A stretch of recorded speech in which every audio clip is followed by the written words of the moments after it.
Hello guys. तो chapter की शुरुआत होते ही विंसेंट से, जो वहां पे आ चुका था। और किडनैपर्स ने सीधे मुद्दे पर वार किया। और वहां पर सन्नाटा छाया हुआ था। उसने कहा, बस दो औरतें और एक मुश्किल सवाल। विंसेंट के सामने दो दो औरतें थी और सवाल ये था कि एक को तुम बचाओगे तो दूसरी यहाँ से खाई में गिर जाएगी। तो बोलो तुम किसे बचाओगे। सारा के दिमाग में तरह तरह के ख्याल दौड़ रहे थे। उसने सोचा, विंसेंट मुझे ही बचाएगा, आखिर मेरे पेट में उसका बच्चा है। कोई भी उसे बचाए, मेरी वाली रस्सी टूटने वाली है नहीं। लेकिन बाहर के लिए उसने फिर भी कमजोर और मासूम लड़की का नाटक किया। उसकी आंखों में आंसू भरे हुए थे और वो मुस्कान के साथ नरम और भली दिखने की कोशिश कर रही थी। और बोली, विंसेंट मेरी चिंता मत करो, बस शार्लोट को जाने दो। शार्लोट, जो अपनी आंखों पर पट्टी और मुंह पर कपड़ा बांधकर बैठी थी, वो मन में सोच रही थी, विंसेंट मुझे नहीं बचाएगा। क्या सच में यही मेरा अंत होगा। तभी महंगे चमड़े की जूतों की आवाज अचानक रुक गई। शार्लोट की धड़कन तेज हो गई। एक मजबूत हाथ धीरे धीरे उसकी आंखों की पट्टी हटा रहा था। उसके सामने जो पहली शक्ल आई, वो कोई और नहीं बल्कि उसका लीगल पति विंसेंट था। शार्लोट की आंखें आंसुओं से भर गई। उसने मन ही मन उसका नाम पुकारा। विंसेंट ने प्यार और चिंता से उसका चेहरा देखा और धीरे धीरे उसके आंसू पोंछे और बोला, माफ करना, मैं लेट हुआ। सारा, जो ये सब देख रही थी, वो पिघल गई। ऐसा कैसे हो सकता है। उसने गुस्से में पीछे मुड़कर सीक्रेटली लगे कैमरे को देखा और बोला, अगर विंसेंट मुझे नहीं चुनेगा तो मैं उसकी रेपुटेशन कैसे खराब करूं। जैसे ही योजना फेल होने लगी, सारा ने बुरी तरह पीड़ित होने का नाटक किया। विंसेंट, शार्लोट तुम्हारी असली पत्नी है। वो तुम्हारे बच्चे पैदा करेगी, तुम्हें मेरी चिंता करने की कोई जरूरत नहीं है। लेकिन विंसेंट, जिसे सच में सुनना चाहिए था, शैलोट की देखभाल में व्यस्त था। सारा ने जोर देकर पुकारा, विंसेंट तुम क्या कर रहे हो। क्या तुम जानते हो कि अगर तुम उसे बचाओ तो मुझे मरना पड़ेगा। विंसेंट ने ठंडी निगाह से पलटा और फेटल सवाल पूछा, तो तुम अभी तक मर गई क्या। सारा हकला पकला कर बोली, शायद रस्सी टूट गई, शायद मैं गिर कर मर जाऊंगी। विंसेंट ने निराश नजर से उसे देखा। अब तक आ गई, फिर भी नाटक कर रही हो। सारा को कानों पर विश्वास नहीं हुआ। उसका चेहरा कठोर हो गया और उसने इनकार किया, तुम क्या बोल रहे हो, मैं नहीं समझ पा रही हूँ। विंसेंट ने धीरे धीरे सबका सच उजागर किया। मैंने तुम्हें मौका दिया, फिर भी तुमने मुझसे झूठ बोला और मुझे नुकसान पहुंचाया। फिर वह पलटा। जाते हुए उसने पीछे मुड़कर कहा, तुमने एक बार मेरे लिए चाकू रोका, इसके लिए शुक्रिया, बाकी हम समझ सकते हैं कि चुका दिया। सारा के आंसू टपकने लगे, मतलब तुम अब मुझसे प्यार नहीं करते। मैंने तुम्हारी जान बचाई थी, तुम मुझे ऐसे कैसे छोड़ सकते हो।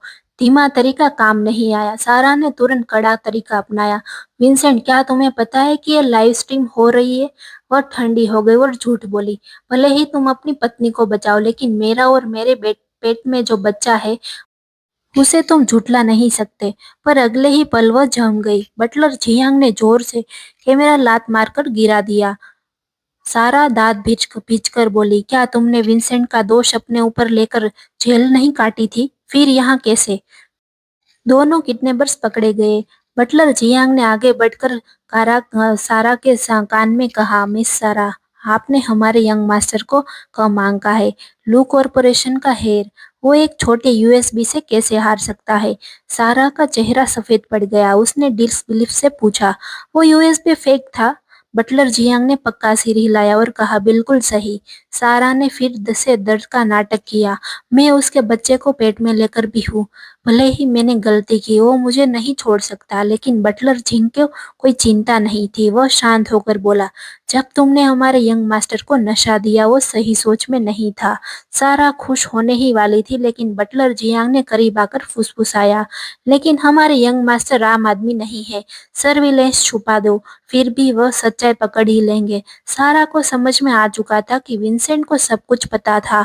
उसने महसूस किया, विंसेंट को पहले से ही पता था। उस रात उसके साथ शैरलोट थी, न कि वह, और अब उसका खेल पूरी तरह खत्म हो चुका था।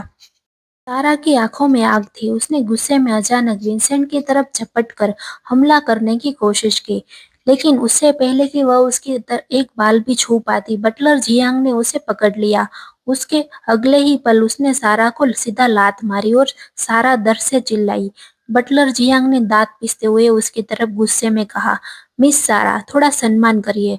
हमारे यंग मास्टर पढ़े लिखे हैं, महिलाओं को नहीं मारते, लेकिन इसका मतलब ये नहीं कि मैं नहीं मारूंगा।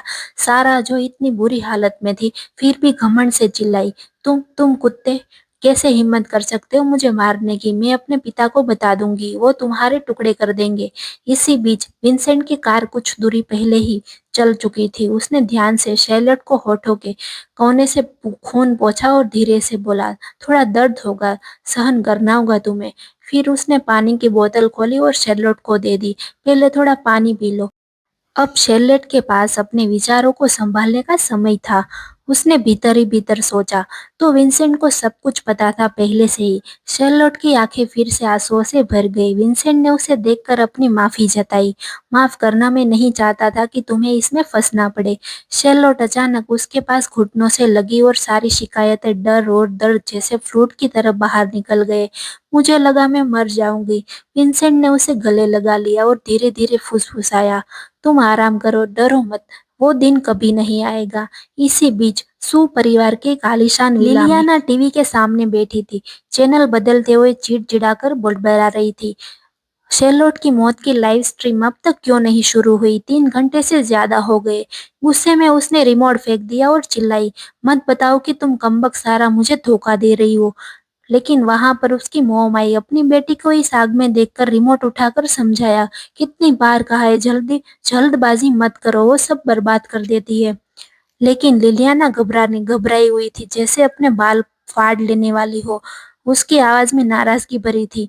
मैं सारा के इन्फ्लुएंस बढ़ाने में कितनी मदद कर रही हूँ। उसने सारा को कॉल किया, लेकिन फोन कोई उठा नहीं रहा था। और यहीं पे हमारा एपिसोड खत्म होता है। Please do like and share my channel.